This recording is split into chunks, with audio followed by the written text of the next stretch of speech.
Students, आज हम लोग पढ़ने वाले हैं मियोसिस के बारे में। हम लोग माइटोसिस को बहुत अच्छे से पढ़ चुके हैं। आज की क्लास में मियोसिस के बारे में पढ़ने वाले हैं। मियोसिस में पहला फेज जो होता है प्रोफेज, उसको हम देखेंगे। जो प्रोफेज है वो फर्दर डिवाइड होता है 5 फेज में: leptotene, zygotene, pachytene, diplotene and diakinesis. इन पांचों फेज में क्या क्या होता है, इन सब के बारे में बात करने वाले हैं आज की क्लास में। तो देखिए, प्रोफेज जो होता है वो लॉन्गर फेज होता है। ये बाकी फेज से थोड़ा लॉन्ग होता है और प्रोफेज थोड़ा कॉम्प्लेक्स होता है, थोड़ी जटिल होती है। और क्रोमोसोमल बिहेवियर के बेस पे ये फर्दर 5 फेज में डिवाइड होता है on the basis of chromosomal behaviour. वो कौन कौन से फेज हैं? वो फेज हैं आपके leptotene, zygotene, pachytene, diplotene and diakinesis. ये पांचों फेज हैं, ठीक है। लेप्टोटीन में क्या होता है? लेप्टोटीन के पहले, जिसे हम अर्ली प्रोफेज कहते हैं, उसमें जो क्रोमोसोम है वो क्रोमैटिन के फॉर्म में है, फैला हुआ है, और न्यूक्लियस में कुछ इस तरह से दिखाई देता है, फैला हुआ, ठीक है। जब लेप्टोटीन कंप्लीट होता है तो क्रोमोसोम कुछ इस तरह से दिखाई देने लगता है न्यूक्लियस के अंदर। लाइट माइक्रोस्कोप से अगर हम देखने की कोशिश करेंगे तो हमें क्लियर विजिबल होगा, और क्रोमोसोम डबल हो चुका रहेगा, इसकी सिंथेसिस हो गई होती है, सेंट्रियोल डबल हो जाते हैं, सेल ऑर्गेनेल्स डबल हो जाते हैं। तो क्या क्या कैरेक्टर है इसके? Chromosome are visible in light microscope. Leptotene में अगर हम क्रोमोसोम को देखना चाहेंगे लाइट माइक्रोस्कोप से तो वो क्लियर विजिबल होता है, हमें दिखाई देता है। क्रोमोसोम कंडेंसेशन स्टार्ट हो जाता है, क्रोमोसोम का कंडेंसेशन स्टार्ट हो जाता है, मतलब क्रोमोसोम बहुत सघन हो जाते हैं, गाढ़ा हो जाते हैं, ठीक है। सेंट्रियोल डबल हो जाता है, डायग्राम में आप देख पा रहे हैं सेंट्रियोल डबल हो गया है, ठीक है। सेल ऑर्गेनेल्स डबल हो जाते हैं एंड स्पैंडल फाइबर भी स्टार्ट हो जाता है बनना। तो ये सारे कैरेक्टर जो है लेप्टोटीन के हैं, ठीक है। इसके बाद आता है जाइगोटीन, इसे नोट कर लीजिए, फिर हम जाइगोटीन को देखते हैं।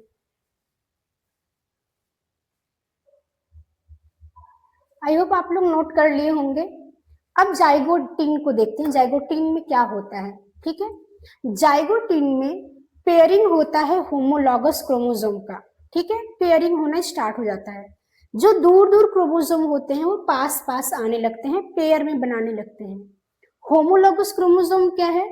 एक इंपॉर्टेंट बात, जो बच्चे पिछली क्लास नहीं देखे हैं पहले उसे देख करके आए, तब आप समझ पाएंगे, क्योंकि कुछ टर्म ऐसे हैं जो मैं पिछली क्लास में बता चुकी हूँ।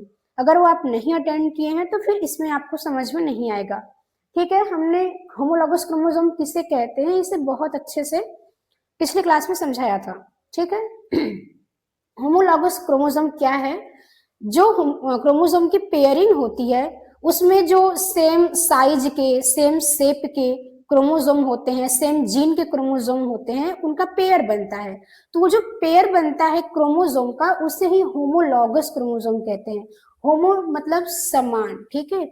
लॉगस मतलब जो सेम लोकस पे जीन प्रेजेंट होते हैं। तो होमोलॉगस का मतलब जो समान होते हैं, समान शेप में, साइज में, और उनके जीन भी सेम होते हैं, ऐसे क्रोमोसोम को जब पेयरिंग होती है तो उसे हम होमोलॉगस क्रोमोसोम कहते हैं, ठीक है। और इस प्रोसेस को हम सिनेप्सिस कहते हैं। ये पेयरिंग होने की जो प्रोसेस है इसको हम सिनेप्सिस कहते हैं, ठीक है। तो याद रखिएगा, इसमें होमोलॉगस क्रोमोसोम स्टार्ट हो जाता है, उसका पेयरिंग होना। इस पेयरिंग के प्रोसेस को हम सिनेप्सिस कहते हैं। Synaptonemal complex formation begin, synaptonemal complex बन जाता है जब ये पास पास आते हैं दो क्रोमोसोम, तो इनके बीच में एक कॉम्प्लेक्स बनता है। इनके बीच में एक कॉम्प्लेक्स को हम कहते हैं सिनेप्टोनिमल कॉम्प्लेक्स। ये कॉम्प्लेक्स कंपोज्ड होता है आरएनए एंड प्रोटीन का, आरएनए एंड प्रोटीन का बना होता है, ठीक है। तो और bivalent OR tetrad just visual, हमें बाईवैलेंट दिखाई देने लगते हैं। बाईवैलेंट या टेट्राड क्या होते हैं? देखिए, ये क्रोमोसोम है, क्रोमोसोम का जो आर्म होता है, ये आर्म, इसे हम क्रोमैटिड कहते हैं, ठीक है। जैसे ये क्रोमोसोम है, ये क्रोमोसोम हो गया, ठीक है। जो बीच में कंस्ट्रक्ट स्ट्रक्चर है इसे हम सेंट्रोमियर कहते हैं, इसे हम बहुत बार बता चुके हैं, सेंट्रोमियर कहते हैं। और ये जो आर्म होता है इसे हम क्रोमेटिड कहते हैं। तो यहाँ पे आप देख पा रहे हैं 2 क्रोमेटिड है, तो 2 क्रोमेटिड ये, 2 क्रोमेटिड ये, तो 2 2 4 क्रोमेटिड हो गया। इन चारों को मिला के हम टेट्राड बोलते हैं। ठीक है, यहाँ पे देखिए 4 क्रोमेटिड हो गया, 2 इसका 2 इसका, इस चारों क्रोमेटिड को हम टेट्राड बोलते हैं। या हम, और क्रोमोसोम, ये क्रोमोसोम तो 2 ही है, क्योंकि क्रोमोसोम हम सेंट्रोमियर के बेस पे बोलते हैं, तो सेंट्रोमियर 2 है, एक यहाँ एक यहाँ। ठीक है, तो 2 सेंट्रोमियर तो 2 क्रोमोसोम, क्रोमोसोम 2 हैं, तो 2 क्रोमोसोम को हम बाईवैलेंट बोलते हैं। अगर हम क्रोमोसोम के बेस पे बोलना चाहेंगे तो बाईवैलेंट बोलेंगे, और अगर आप क्रोमेटिड के बेस पे बोलेंगे तो टेट्राड बोलेंगे, क्योंकि क्रोमेटिड तो 4 होते हैं। ठीक है, यही है लास्ट लाइन, बाईवैलेंट और टेट्राड जस्ट विजिबल, हमें बाईवैलेंट या टेट्राड दिखाई देने लगता है, सिनेप्टोनिमल कॉम्प्लेक्स फॉर्मेशन हो जाता है। ये इसका डायग्राम है। जाइगोटिन में कुछ इस तरह का स्ट्रक्चर दिखाई देता है। ओके, इसे भी नोट कर लीजिए। आई होप आप लोगों को क्लियर हुआ होगा मैंने जो भी एक्सप्लेन किया है।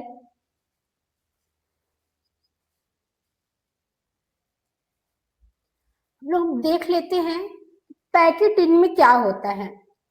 पैकेटिन में in this stage crossing over occur. ठीक है, इस स्टेज में क्रॉसिंग ओवर होता है। क्रॉसिंग ओवर क्या है अभी हम समझेंगे।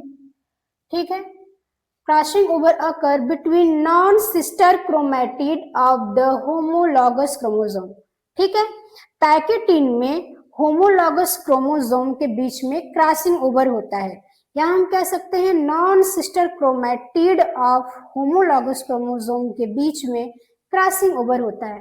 क्रॉसिंग ओवर का मतलब होता है सिंपल में जेनेटिक मटेरियल का एक्सचेंज होता है। ठीक है, जेनेटिक मटेरियल का एक्सचेंज होना ही क्रॉसिंग ओवर कहलाता है। किनके बीच? नॉन सिस्टर क्रोमेटिड के बीच में। ठीक है, crossing over exchange the genetic material between 2 homologous chromosome. इस प्रोसेस, जो क्रॉसिंग ओवर की प्रोसेस होती है, उसे एक एंजाइम के प्रेजेंस में होता है, उसे हम कहते हैं रिकम्बिनेज enzyme. This process occur by रिकम्बिनेज enzyme. ठीक है, एक एंजाइम के प्रेजेंस में होता है जिसे हम रिकम्बिनेज एंजाइम कहते हैं। इसमें जो बाईवैलेंट है वो क्लियर विजिबल होने लगता है। ठीक है, अब हम समझते हैं नॉन सिस्टर क्रोमेटिड क्या होता है। ये एक क्रोमोसोम है, क्रोमोसोम में 2 क्रोमेटिड है। ठीक है, तो इन क्रोमेटिड को हम सिस्टर क्रोमेटिड बोलते हैं, क्योंकि एक ही क्रोमोसोम के क्रोमेटिड है। अब एक पिता के 2 बेटी हैं, तो वो दोनों बेटी सिस्टर ही हुए। ठीक है, तो ऐसे ही मान लीजिए एक पिता है, इनके 2 बेटी है, एक ये एक ये, तो इन दोनों को हम बोल देंगे सिस्टर, सिस्टर क्रोमेटिड। ये भी है, यहाँ पे हो गया सिस्टर क्रोमेटिड। बट अब इन दोनों के बीच में जो क्रॉसिंग ओवर होगा, ये तो नॉन सिस्टर हो गए क्योंकि अलग अलग है। ठीक है, तो इनके बीच जो क्रॉसिंग ओवर होता है इसे हम बोलते हैं नॉन सिस्टर क्रोमेटिड के बीच में क्रॉसिंग ओवर होना। ये दोनों सिस्टर आपस में नहीं है, ये नॉन सिस्टर है। ठीक है, ये बात क्लियर हुआ। यहाँ पे देखिए डायग्राम में दिखाए हैं किस तरह से क्रॉसिंग ओवर हो रहा है। जहां पे क्रॉसिंग ओवर होता है, जेनेटिक मटेरियल का एक्सचेंज होता है, वहां पे एक नोड्यूल बन जाता है जिसे हम कहते हैं रिकम्बिनेज नोड्यूल। रिकम्बिनेज एंजाइम के प्रेजेंस में होता है और कुछ इस तरह से जेनेटिक मटेरियल का एक्सचेंज होता है। ठीक है, तो पैकेटिन में सारे प्रोसेस होते हैं। पैकेटिन में क्रॉसिंग ओवर होता है, crossing over non sister chromatid के बीच में होता है होमोलॉगस क्रोमोसोम में। ठीक है, और जो बाइवेलेंट है क्लियरली विजिबल हो जाता है। इसे नोट कर लीजिए, फिर देखते हैं। आज का लेक्चर लंबा हो जाएगा पूरा कंप्लीट करने में। डिप्लोटिन देख लेते हैं।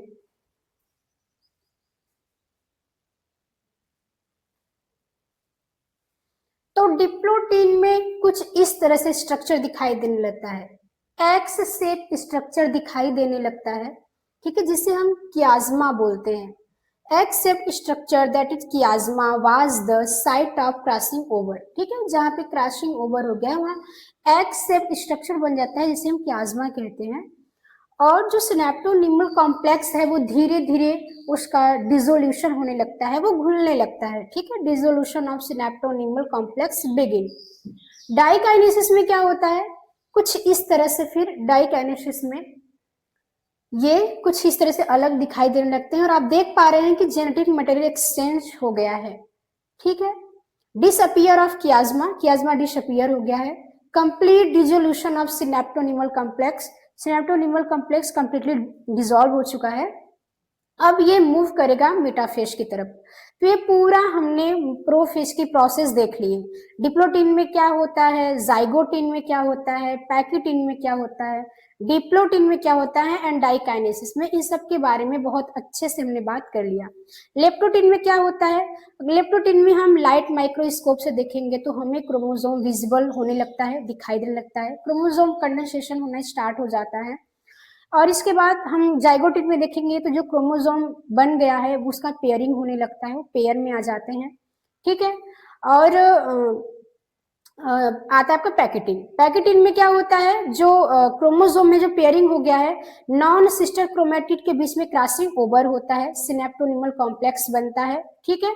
फिर डिप्लोटिन में क्या हो गया, क्रॉसिंग ओवर कंप्लीट हो गई है और वहां पे एक्स सेल स्ट्रक्चर बन गया है जिसे हम कियाज्मा कहते हैं। और सिनेप्टोनिमल जो कॉम्प्लेक्स है वो धीरे धीरे डिसोल्यूशन होना स्टार्ट हो जाता है। डाइकाइनेसिस में ये सेपरेट हो जाते हैं, अलग अलग हो जाते हैं, सिनेप्टोनिमल कॉम्प्लेक्स पूरी तरह से घुल जाता है और अब ये मेटाफेज की तरफ ट्रांजिशन करने लगते हैं, ठीक है। तो प्रोफेज के बारे में हमने डिटेल बात कर ली। अब हम मेटाफेज के बारे में देखेंगे नेक्स्ट लेक्चर में। आई होप ये लेक्चर आप लोग को बहुत अच्छे समझ में आया होगा। कोई भी डाउट हो इस लेक्चर से तो आप कमेंट बॉक्स में लिख सकते हैं, मैं उसका रिप्लाई वहीं पे दे दूंगी, ठीक है। या फिर मैं नेक्स्ट लेक्चर में भी उसका डाउट आप लोग को बता दूंगी, आप लोग क्लियर कर दूंगी, ठीक है। तो पढ़ाई करते रहिए, मन से लेक्चर अटेंड करिए। अगर लेक्चर अच्छा लगा हो, समझ में आया हो तो इसे लाइक कर दीजिए, चैनल को सब्सक्राइब कर लीजिए। इसी तरह से हम पूरा बायोलॉजी बहुत ही सिंपल वे में कम टाइम में समझेंगे। Okay, thank you.